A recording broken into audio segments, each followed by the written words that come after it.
மஷ்ரூமை நல்லா சுத்தம் செஞ்சு இந்த மாதிரி துண்டுகளாக நறுக்கி வச்சுருக்கேன். ஒரு மஷ்ரூமை 4 துண்டாக்கினா இந்த மாதிரி வரும்.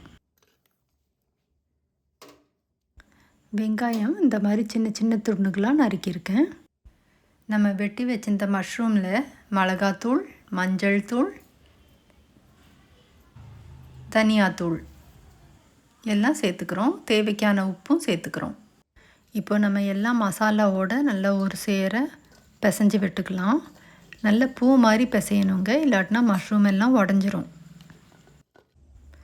இப்போது நம்ம கொஞ்சோண்டு கடலெண்ணெய் சேர்த்துக்கலாம். ஒரு 1/2 ஸ்பூன் சேர்த்தா போதும், கொஞ்சோண்டு சேர்த்தா போதும். திருப்பியும் நல்லா மிக்ஸ் பண்ணி விட்டுக்கலாம்.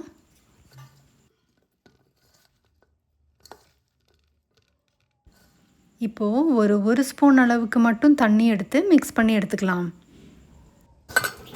இப்போ கன்சிஸ்டன்சி பாருங்கள் எப்படி இருக்குன்னு.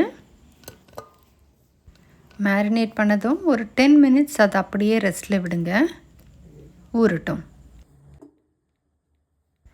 கடாய் காஞ்சதும் கடலெண்ணெய் ஊற்றிக்கிறேன். எண்ணெய் சூடானதும் சோம்பு சேர்த்துக்கலாம். சோம்பு பொரிஞ்ச உடனே வெங்காயம் சேர்த்துக்கலாம்.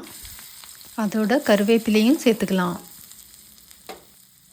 கருவேப்பிலையை துண்டுகளாக நறுக்கிட்டு கசக்கி போட்டால் வாசனையாக இருக்கும். கொஞ்சம் நல்லா வதங்கட்டும்.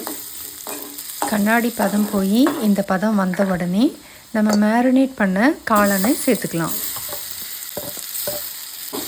இப்போ காளான் வதக்கிட்டே வரும்போது அதிலே தண்ணி விடுங்க. அந்த தண்ணியிலேயே காளான் வேகிற மாதிரி நீங்கள் வதக்கி விட்டுட்டே இருங்க. காளான் அப்படியே அந்த தண்ணியிலேயே வெந்துடும்.